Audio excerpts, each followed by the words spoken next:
I always like to have one last adventure, one final blowout of the legs before the season's over. I pack up most of my things and go home for the end of the season.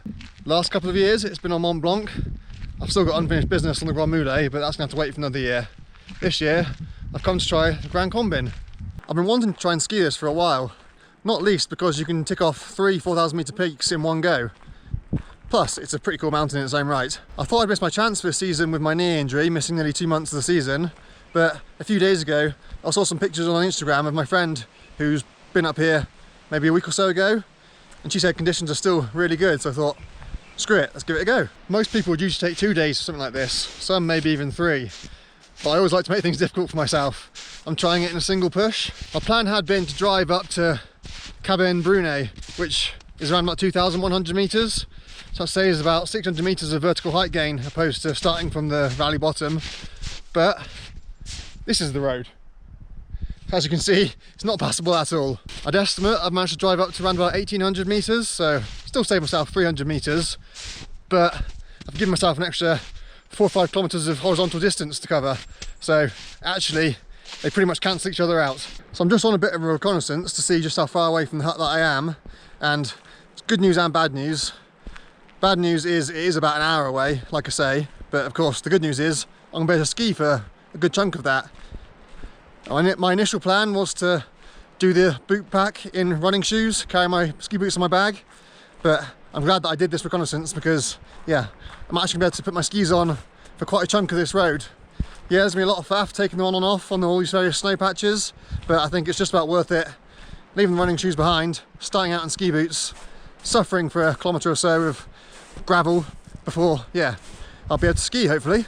Thank God for this. There's a bit of a skin track here, relatively recent as well, I guess 2 or 3 days old, so I'm not going to be flying completely blind tonight when I'm heading up in the dark, got no idea where I'm going, so definitely good news. Another reason for wanting to start up at the Cabane rather than starting in the valley bottom like a purist is that I would have gained a little bit of acclimatisation benefit from sleeping at 2,100 metres for the 4 or 5 hours sleep I'm going to get tonight.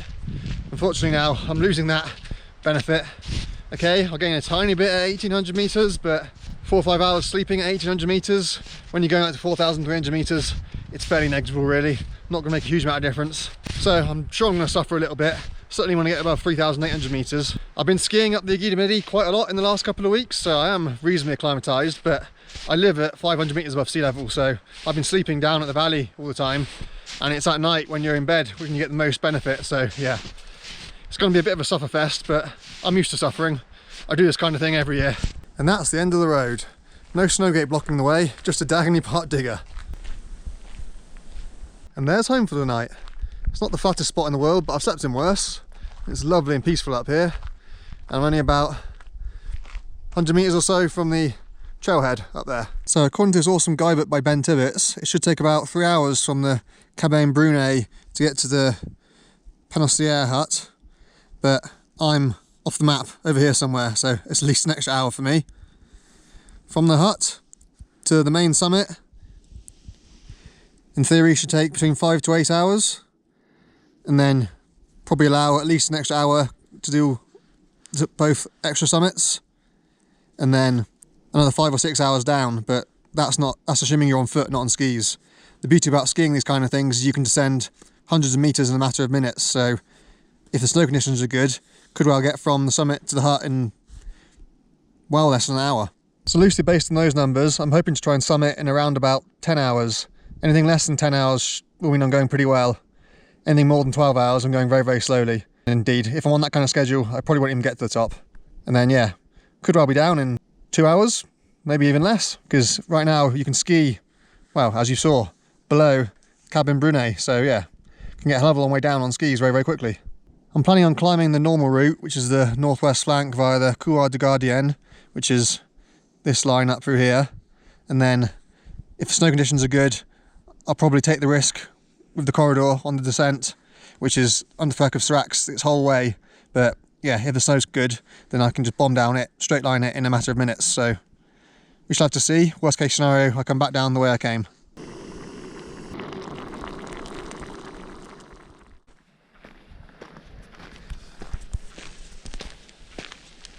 And we're off. About 3 AM, give or take. God, I've not missed alpine starts. It's got to be the worst thing about summit mountaineering. Planned to set off at least half an hour ago, but yeah, really slow and lethargic this morning. Maybe had an hour, 2 max of good sleep, so pretty exhausted.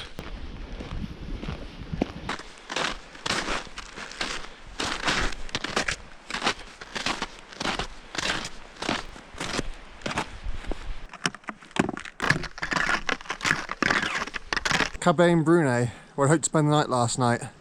Made fairly swift progress up to here. The snow's well frozen and it's nice and cold, but still, driving up here would have been so much quicker.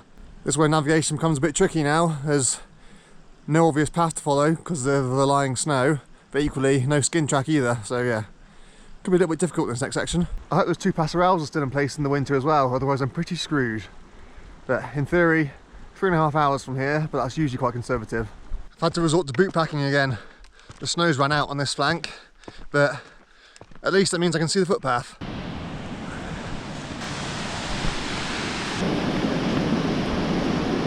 That was the first bridge, or passerelle, still intact, which is a good sign.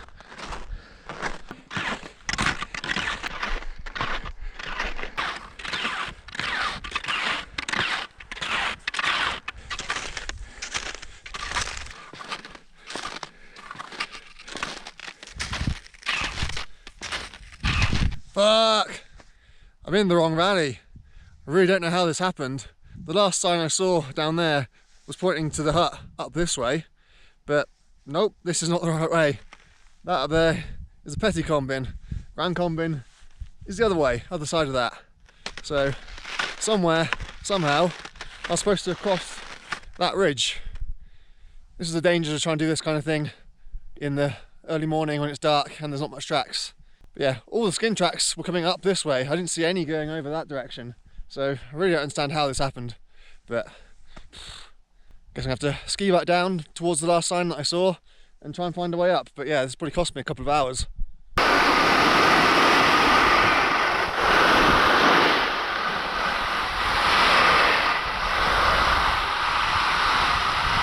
I think this col I'm heading up to now, the name escapes me, but hopefully this must be the normal route that ski tourists take when they're coming from my direction in winter. There's no other way over this ridgeline without some more serious climbing, so this must be the right way. So actually, all is not lost.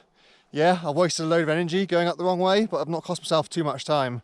I hadn't planned on going this way, but it's actually a little bit of a shortcut, assuming the other side is skiable, of course. So yeah, I'm gonna crack on anyway, keep going, see what I find, but yeah, I'm pretty sure this is me back on track now. There we are. Col de Bouillon.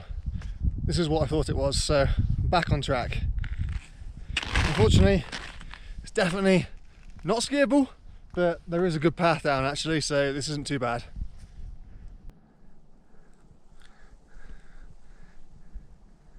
If I wasn't behind schedule before, I definitely am now. I've been fighting my way down through all this chossy moraine chaos, combination of combat skiing and just carrying my skis. All the way up there is the col that I've come down from. So quite a long descent down to here. I am virtually on the Glacier now, but I have a problem. I gambled on being able to find some running water somewhere at or near the hut, but I'm not going to the hut. And once I'm on the Glacier, that's it. Everything is snow, everything is frozen, so I definitely won't find any water there. There are 2 or 3 rivulets I can see in here in front of me, but the water's coming out of that moraine, so it's probably going to be really muddy, really filthy and horrible. But I'm going to have to chance it, go have a look. My only other option is to go down even further and go back up to the hut. As expected, the water is really cloudy, really dirty, I can't drink that. But there is a little bit of meltwater running on those rocks, so I'm going to scramble up there, see if there's enough of it moving to actually fill up a water bottle with.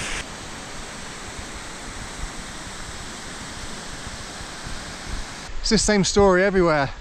You can see it flowing under the ice, but the second you break the ice, it's just a thin veneer on the rock, not dripping anywhere. Nowhere is it thick enough to actually collect. So frustrating. Found water! Coming out of the rock as well, so it's as clean can be. Although, pretty low flow rate, so it's going to take me a long time to fill up my bladder with that, but I'm saved. Crystal clear. It's just gone 9 AM, so we're on to go about 5 hours. So still, even after all that faff and chaos, I'm only about an hour behind schedule. Now that I'm fueled and watered, good to go really. I should be able to make up some of that time now on the flat Glacier, because yeah, it's just long and flat, so you can absolutely motor on skis.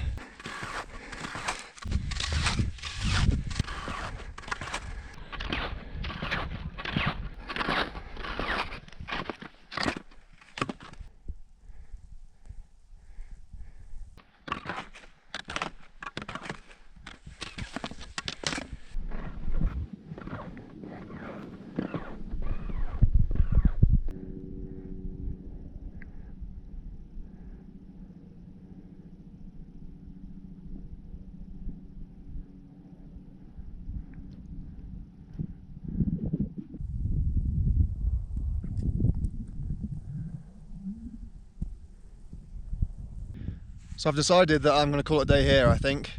This is a fairly logical place to stop. I made it to the plateau at the top of the glacial basin, so even though I've not summited anything, I have technically skied the Corbassiere Glacier. So I've done something at the very least. Those extra 4 or 5 kilometres I had to do at the start of the day today were definitely my Arnhem, my bridge too far. Even though I've still been making reasonably good progress up to here, on guidebook time from the hut to here, taking me about 3 hours, which is bang on guidebook time. But I'm just cooked, my legs are gone. I've run low on food.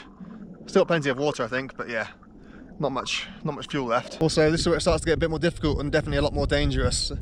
So, got a northwest face over there, which is safer but pretty steep, kind of 45-50 degrees snow plod. And then this here is the couloir Guardian, which isn't really much of a couloir at all. Quite a wide open face with a notch at the top you've got to go through between the seracs. But there's a lot of reasonably fresh looking serac debris at the bottom, which suggests that the seracs are quite active at the moment, so I don't particularly fancy that, especially not without a helmet. Plus the snow's looking very shiny in the middle there, so that suggests icy as well.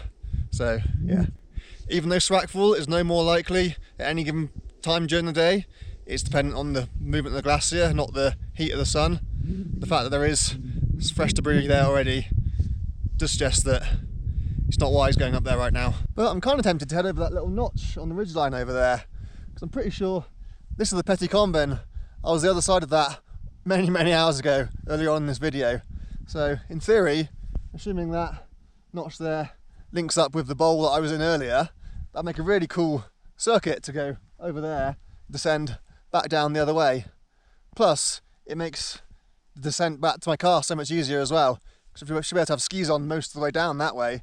Whereas if I go back this way and take the normal route round, skis are going to be on and off constantly as I'm traversing around. So yeah, I'm certainly going to have a quick look at that notch, see if it is pointing in the right direction.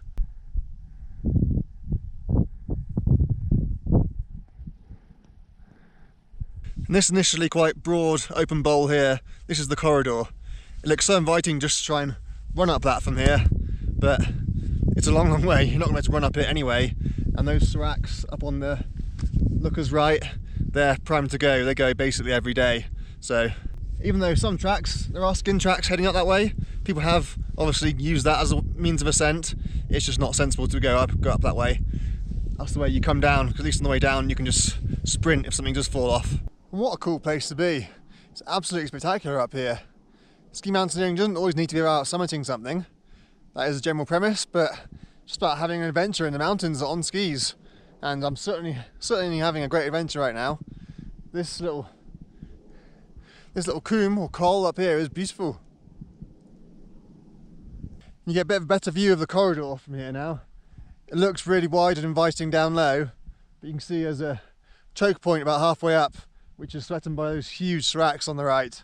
And yeah, there's fresh debris there now, and like I say, it probably goes virtually every day. I can actually see a few dots up there, people skiing down at the moment, but definitely pick your moment and just go, because yeah, it's quite a narrow corridor, hence the name, and extreme serac full risk. I'm definitely going to have to come back one day and do the northwest face as well. That's a really inviting looking line, both climbing it and skiing it if conditions allow. I'm going to have to come back one day and do the whole thing anyway, but yeah, that's definitely on my tick list now. Nope, after all that hard work, that was really hard work, back out that couloir. It doesn't link up with the bowl I was in, that's over there.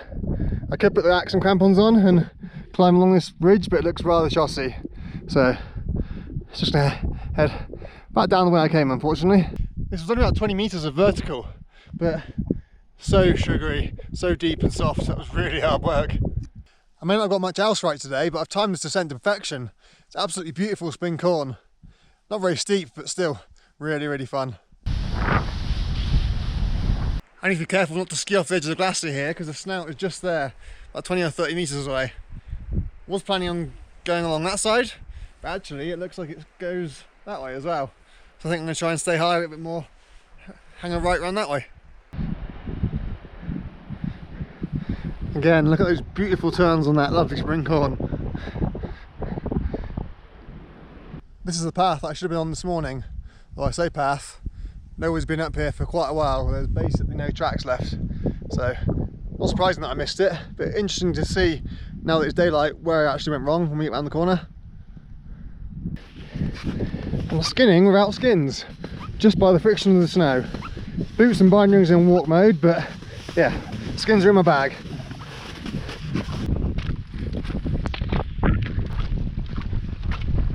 That's why I went wrong this morning. At some point over the winter, the path's just been completely taken out by a landslide. I've still got no idea where the path actually went, just to fight my way through off-piste. But I'm glad I didn't find it in the end, because that path's an absolute nightmare. It's been so hard to follow it, even in daylight. If I had managed to go that way in the middle of the night in the dark, I'd have spent all morning just lost on the hillside somewhere. So, yes, I went the wrong way, but at least I've had a good ski, a big ski, very big ski. So yeah, as luck would have it, I actually made the right decision, inadvertently. These last couple of hours or so, coming round from the hut to here, have been the worst part of the whole day. Skis on, skis off, skis on, skis off, up, down, up, down, up, down. Just can't get into any rhythm at all. My feet are absolutely soaked, my skins are saturated, so my feet weigh about 3 times as much as they used to now.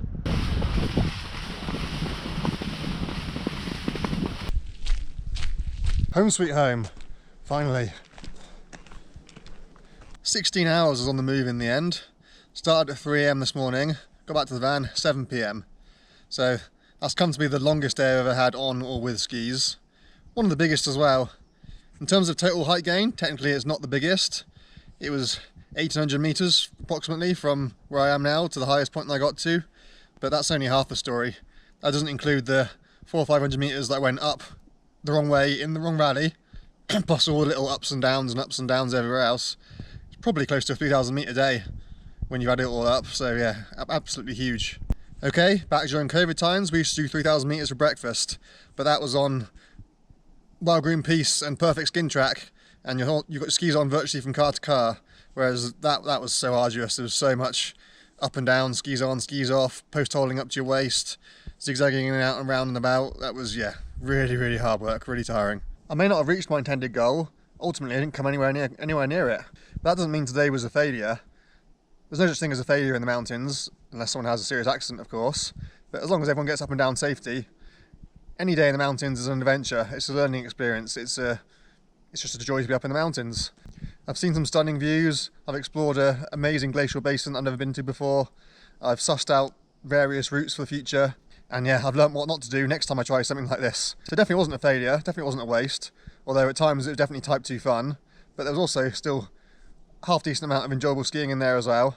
Coming down the Glacier in particular, that was absolutely sublime. Even combat skiing down the road in this final section, that was really good fun too. So yeah, I think that's definitely sated my appetite for adventure for the season. That's a good one to sign off on. That'll definitely have to be my last one now. Doesn't mean I won't be skiing again, but yeah, I've got some life admin to do over the next few weeks before summer starts, so yeah. That's me signing off on big snow-based adventures for a little while now.